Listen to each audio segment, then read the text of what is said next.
Hello? So what's up, B? Nothing. Watching the game, having a bud. Now, join us from New York for Who Wants to Be a Millionaire?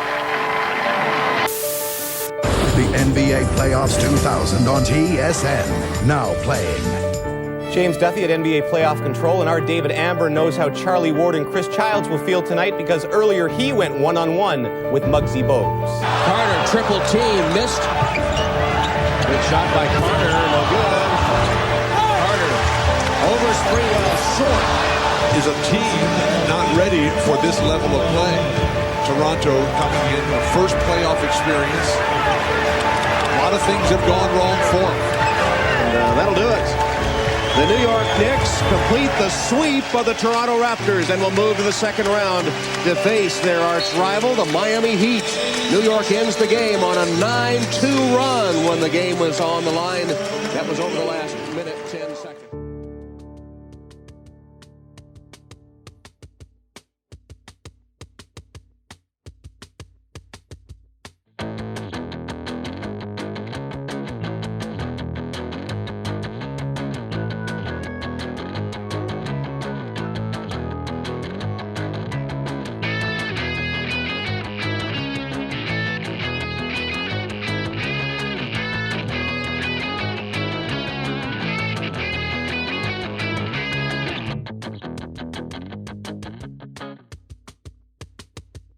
It is Sportsfeld Storytime. We are into our third edition, April's Storytime, after looking back at it was 4-1 Maple Leafs. That was a low.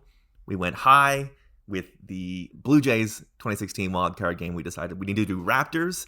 And sure, it would be easy to pick the literal championship they just won. It would be easy to pick the many good times they had, but we decided let's get into the gully. Let's drive this into the ditch. Let's go as low as we possibly can.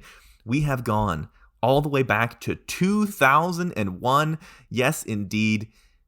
We're going back to Game 7 of the second round of the NBA playoffs. Raptors, 76ers. Vince Carter, a fresh graduate from the University of North Carolina with a Bachelor of Arts, I believe is what he graduated. Was it really?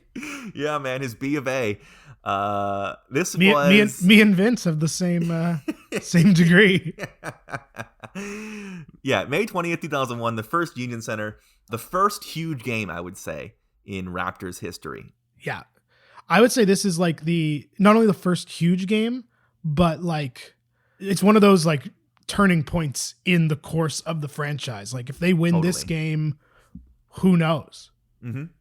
They wouldn't have won that year, but just in terms of the next 15 years of misery. Now, a little different than our last two, whereas we were, by the math, adults for that Leafs game and that especially that Blue Jays game.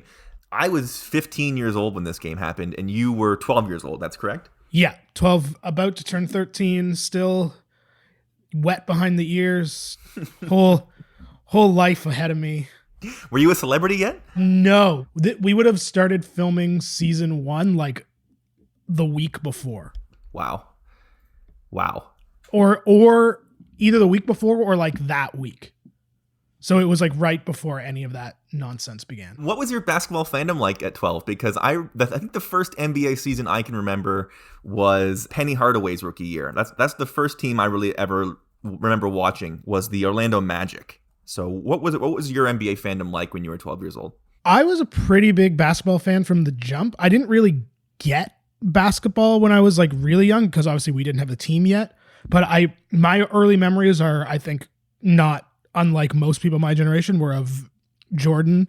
I had a little tiny Phoenix Suns basketball when I was a kid, so I was a big Barkley and Suns fan. Rooted for the Suns really hard against the Bulls. Totally. That's kind of my first basketball memory. I became a big fan of the Supersonics because their name sounded like Sonic the Hedgehog. But I was pretty much 100% on board with the Raptors from day one. I mean, I was 7, I think, in their first season.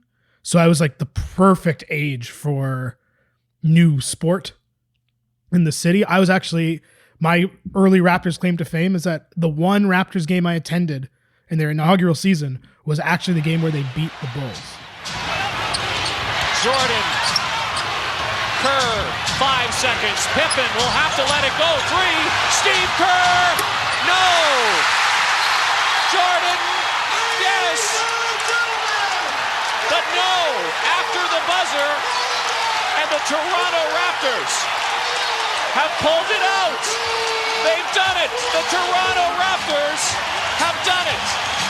They have beaten Michael. They have beaten the Bulls. 109-108. Man, I haven't heard this place like this since the Blue Jays won the World Series. Until this point, that was pretty much the peak of the franchise, because the year before this, 99-2000, they made the playoffs but didn't win a single game. They got swept by the Knicks. Bad memories there. We get into it. The Raptors, how they got here, they made some deals. We talked about this before, but they had just traded Tracy McGrady. 21-year-old Tracy McGrady is a sign and trade. He wasn't going to come back. So back in the day, they did sign and trades. Nowadays, by the way, he would have been a restricted free agent, and they would have just matched any deal and forced him to come back. But they traded Tracy McGrady for a pick, which they then flipped. They traded Corliss Williamson and that pick for Jerome Williams. They also traded Mark Jackson and Muggsy Bogues for Chris Childs, and traded Kevin Willis for Keon Clark and Tracy Murray. So the first sort of wave of past that first generation of this team, Lenny Wilkins took over behind the bench. And they made a nice run of it. They were down 2-1 to the Knicks in round 1, which was a best of 5 at the time. They won game 4 at home, and then Alvin Williams came up big to send the Raptors their first playoff series win. I was convinced. I was so in on the 2000-2001 Raptors. Man, I loved this team. It was kind of a weird, even being like young, it was a weird time in the NBA because even though we were all in on this team, and like I remember them capturing the city, unlike obviously the Leafs were omnipresent. By this point, the Jays were kind of, unless you like baseball, you weren't really paying attention to the Blue Jays. But I remember Vince specifically, and then this team as a whole. I've had this stuck in my head for, I guess, literally 20 years now. On the Kiss 92 morning show that I believe before the playoffs began, they made an edit of the song Bye Bye Bye by NSYNC, but about Vince Carter and the Raptors. And all I can remember from it was that the lead into the chorus was, "'Cause tonight we're gonna see Carter fly." And I was like, it was the best. Like it was not unlike sort of what the Raptors are now. Like it was very much like a young, cool thing in the city, and it was totally new. Like this is only the 6th season of the team ever. Yeah, it's an impressive turnaround. Vince was unbelievable this year. It's like, you look back at it, it's ridiculous. Like 27.6 points per game. He shot 40% from 3 on 5 attempts per game. He got to the line a ton. He averaged 5 boards and 4 assists, a block and a steal and a half. This was the best year of his entire career. I'm fairly sure. 27. That's the highest he averaged in a season. A no doubt all-star, which he was for like 8 years in a row here. But definitely the high watermark in his career. It does go all downhill after this, unfortunately. But yeah, he was 5th in the NBA in scoring. Allen Iverson, of course, was number 1. He was 2nd team All-NBA. He made the All-Star team. The Raptors were one of the best offenses in the league. They averaged 97 points per game. That was 5th best in the league. They went 47-35, second. 97 points per game, 5th best in the league. That would be so bad now. Like, it's truly unbelievable. That's a 105.9 offensive rating, though, for you smarks out there. So they were a pretty good offensive team, a top 10 offensive team, and a middling defensive team. They were 14th in the league in defensive rating. They gave up 90 points a game, which was 18th. So you give up 90 points a game back in the day, you were a bad defense. They were 6th in the NBA in attendance. How about that?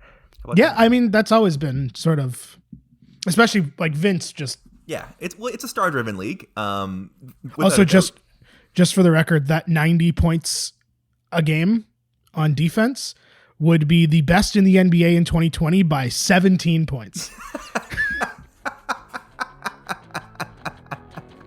Of course.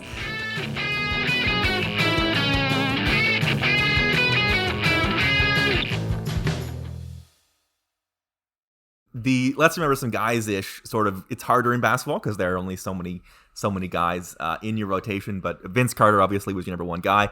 Charles Oakley played a ton. He was 37 years old at this point. I couldn't get over rewatching the game. I couldn't get over the fact that Charles Oakley was on the team at all. They traded him for fucking Marcus Camby. They could have had Marcus Camby here, who would have been like defensive player. You know, there's the thing of would you have played two centers with him and Antonio Davis? Whatever. You want Marcus Camby. When you're an expansion team and you have a guy in his 20s, you play him. It's just not that complicated. But also, like, correct me if I'm wrong, but I remember Oak's arrival being like huge. At the time, it was like, oh, now we got a 36-year-old guy who played with Jordan, so now we're here. Well, they needed toughness was sort of the statement. Antonio Davis was a big part of this team. Alvin Williams, of course. Mo Pete, a 23-year-old rookie. He played 5 years in college. That would never happen now. What? Yeah, he was a 5-year senior. That's wild. Drafted at 23. They had just come off the winning the NCAA championship at Michigan State. Right. With Mateen Cleaves, I want to say. That is correct. And I believe Mateen Cleaves was the MVP of that championship game. Keon Clark, JYD, Del Curry, who will come up again in this. Tracy Murray, who I used to love. T-Time, the long-range bomber. Eric Montross, Yogi Stewart, some of the guys at the bottom. I loved Yogi Stewart just because his name was Yogi. Of the bottom of this. And Mamadou Ndiaye, who nobody dunks like Mamadou. Mamadou Ndiaye was back then? Yeah, he played 3 games. He's 25 years old. He was not good. For some reason in my my brain, Mamadou was like 4 or 5 years later. Well, I don't think he had real playing time until they were terrible again. Right. So, Vince Carter and Antonio Davis, the only guys the entire season on the Raptors to average double figures. As I said, Vince nearly averaged 30 points a game. I can't stress enough how, and you sort of touched on it as well, kids our age, 15 and 12 years old, how much this series was like so cool to watch. Like, it was so cool. The Raptors went on the road, and then AI scores 54 in game 2, and then Vince scores 50 in game 3.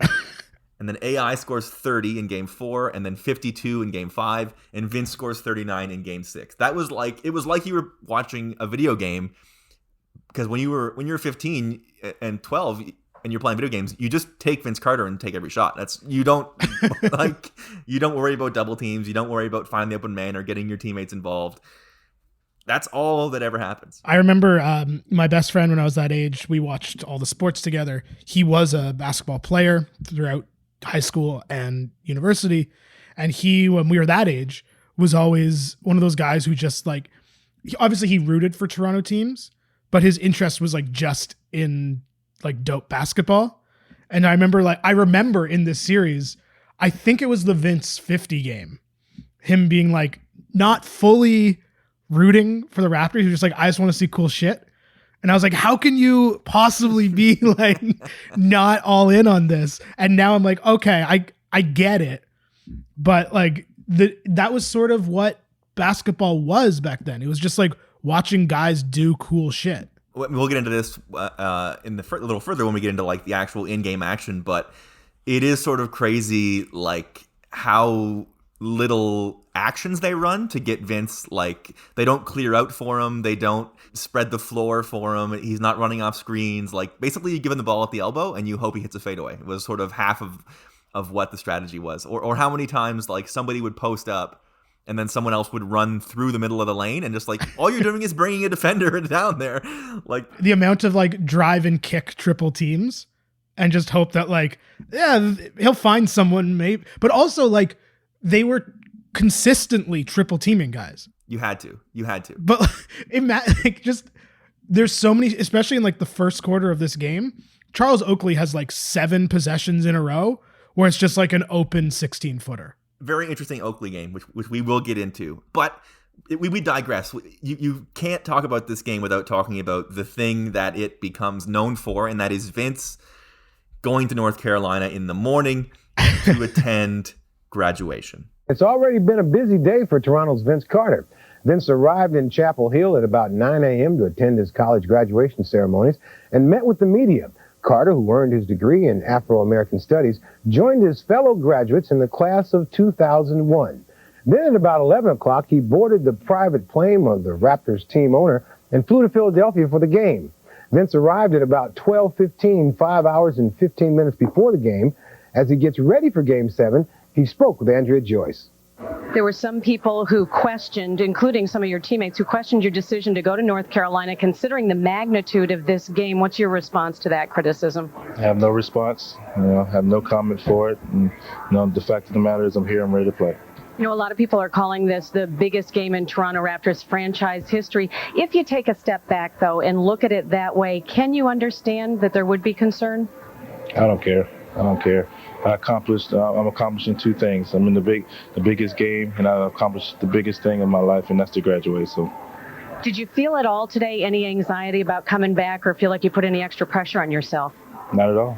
I'm just ready to play, What about the positives from this? Are there things that you can pull from this day, inspiration, or is it two separate things? I have my degree, and I have a chance to win the Game 7 series against the best team in our conference. Okay, congratulations again. Best of luck today. Thank you. Now, when I was 15 years old, this was not a big deal to me. Didn't care. But this was, I think, and you sort of touched on it, that this was still a very young team. The Raptors were 5-6 years into their existence, and I think this was the first moment where it wasn't just you constantly talk positively about them. Like, nobody was negative about Vince Carter ever before this. This was the first time he took a bullet of any sort, and it was the first time that sports radio did anything but talk about him as the best player in the league. How did you feel at the time about Vince going to graduate? To be honest, I found it kind of confusing. Not that he went, but the sort of shitstorm that it created. Because I think to your point, this is pre-social media. This is this was all talk radio and newspaper at this point.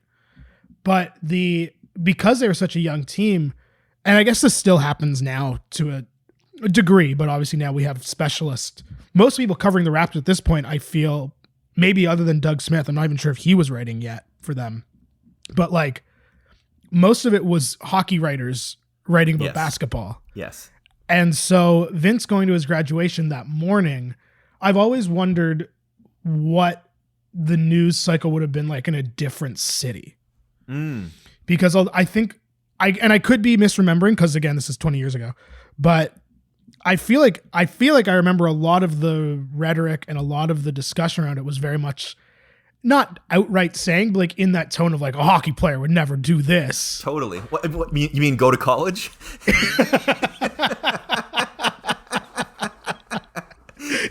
You mean finish grade 10? Get a degree. What is this? No, I totally agree. It was, I think that undertone, whether we like it or not, sort of is always going to exist for the Raptors. This was that undertone really confronting us. It's not like he played poorly in this game. He didn't shoot great, but they literally quadruple team him a lot of the time. No, and nobody really shot great in this game. But he'll never escape that. That's going to be tied into this and his career forever, because this is his biggest moment at this point in his career. Is his biggest moment. Obviously, the Nets go a little further, but boy, I feel like it's one of those things where, obviously, I am not a professional basketball player.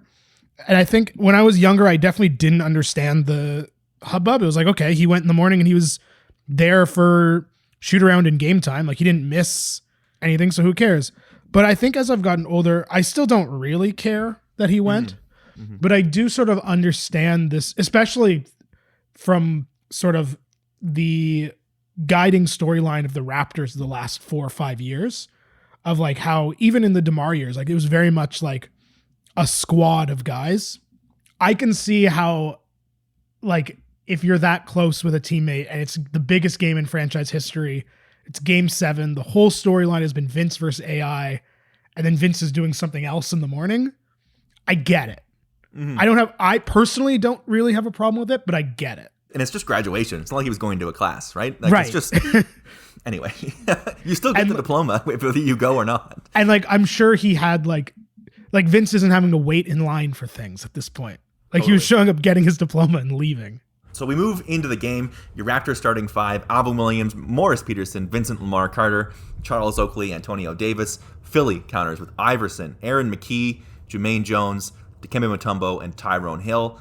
The Raptors only go 8 deep in this game. Chris Childs, JYD, and Del Curry are the only guys to come off the bench for them in this game. And I believe Philly is the same. They used Todd McCullough for like 20 seconds. He barely.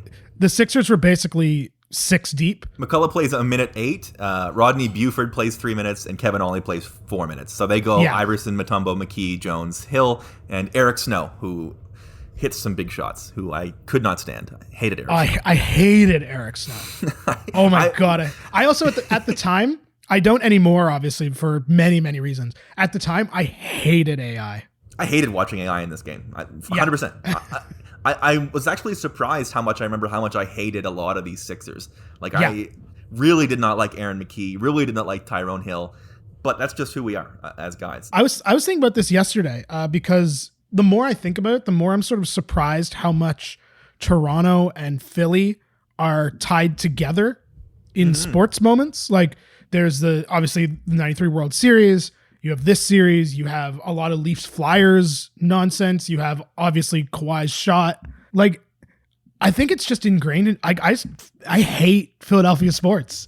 Like and I've been trying to figure out for a while like why I don't like Philly teams ever. Yeah. And now that I'm thinking about it, and like obviously we have some sports distance and whatever, it's because we've been like locked in sports battles and rivalries with them for our entire lives. And they're sort of very similar cities in that they are known for being passionate for their guys and for propping up guys that maybe aren't stars but are hardworking dudes that like represent the city, quote unquote, and like also will turn on one of their own stars, no problem. Like immediately.